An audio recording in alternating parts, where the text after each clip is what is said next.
Westfall, and today I wanted to share with you 3 resources for fitness that I have made and that you can make using the Smart Notebook program.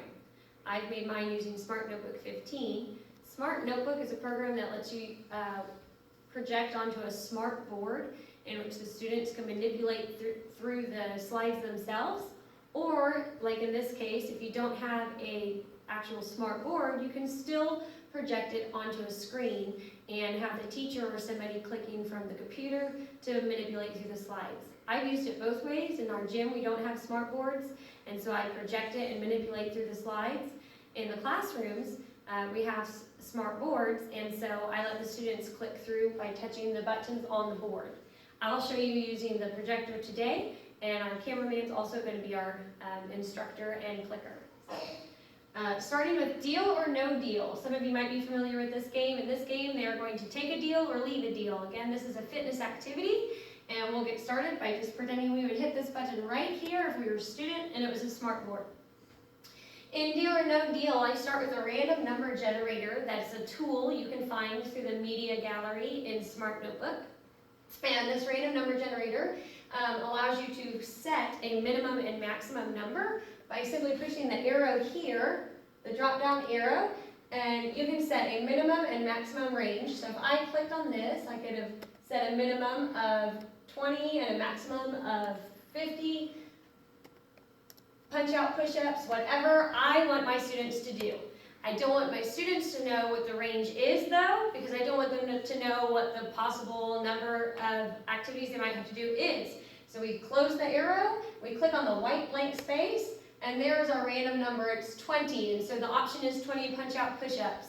And I want to draw your attention to the picture here, and it shows, to my students, I like to do this, it shows what part of our body are our targeted muscle group. And so we're doing an arm upper body exercise. Punch-out push-ups, they could say deal or no deal. If they wanted the deal, we do 20 punch-out push-ups. If they say no deal, they think they've got something better under this red box, we move the red box away. And again, we're going to be working on our upper body. I wanted them to focus on upper body, and now it's just ABC push-ups, and the number stays the same. This is one way to do the deal or no deal. Here's another way on the next slide. Again, we've got our random number generator, but you can see I've inserted a timer here. I want my students to do a timed activity or session. So I have a random number. It was set between 30 to 45 seconds, and I just simply go over here. It's set at 40 seconds. If I went over to the arrow at the 40, I could go up or down to change those seconds. Over here would be the minutes, and that would be an hour. But I could go back to 0 there to do 33 seconds. Going up to 0, hitting the up could go to 0. Up to 0 on the 36. Back up to zeros. And then I hit the blue button to start the time. If they said deal or deal, then we start 33 seconds of wall sit, working on our core and our glutes. If they had said no deal, maybe they really did not want to do those wall sits, then we move that red box away. And now I want to show you that I changed our focus to a cardiorespiratory endurance activity, and we've got T-jacks. The number stays the same, it's still going to be 33 seconds. Going to another way that you could do the same deal or no deal. Here again, you see we've got our timer. I've got it set for seconds. I hit the random number generator. 28. If they had said deal, we do 28 seconds of plank. If we say no deal, they think there's something better under there. I want them this time to do the plank. I didn't want them to have another option, so their only option is to re-roll, and that means that they're going to click that white box again, and it's going to generate a new number, because again, I wanted them to do the plank activity. These are just different ways that you could make the deal or no deal game happen in your classroom.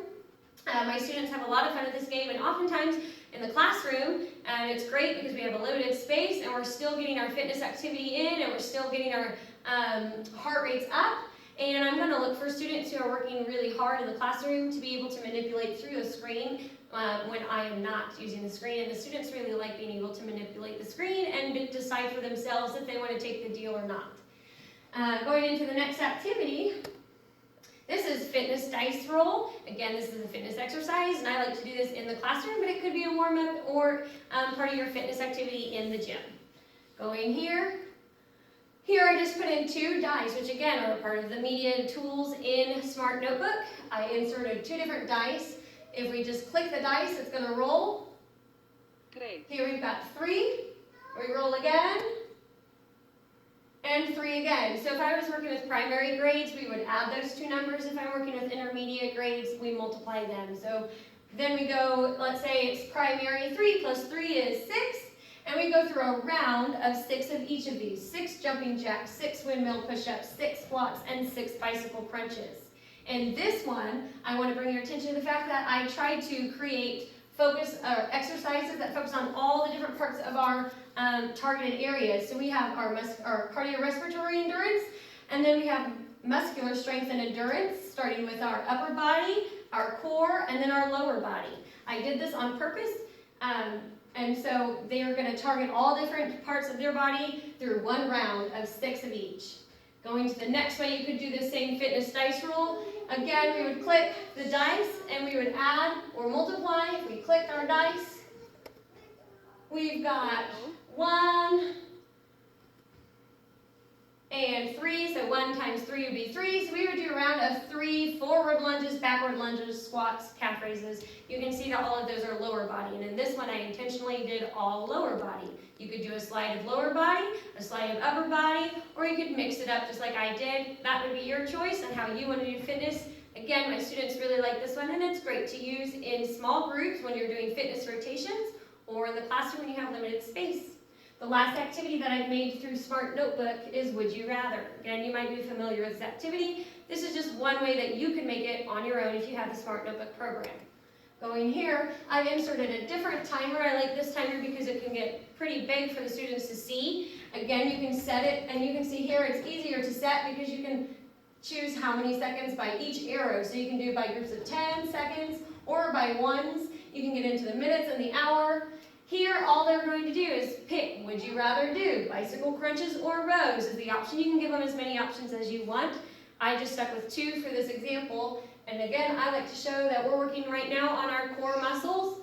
So we've got bicycle crunches or rows. Every student picks for themselves, or you could play the student who's in charge picks for the class. But this is would you rather. I like to play the students pick for themselves. They do the one that I encourage them to pick the one they do the best at. So here we would just hit play, and we would do 45 seconds of whichever activity they picked.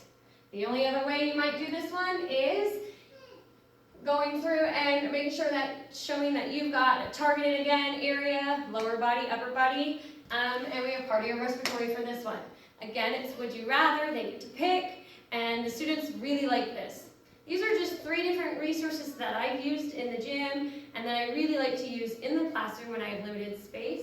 I hope that you like it. I hope that you think Smart Notebook is something that you could work with. All of this was done through Smart Notebook. I didn't insert anything from the internet. I didn't have to go and search or find anything. Very easy program to work with. I hope that you can get in and play around with it, and I hope you think that you could use these 3 resources that I've shown you today. Thank you.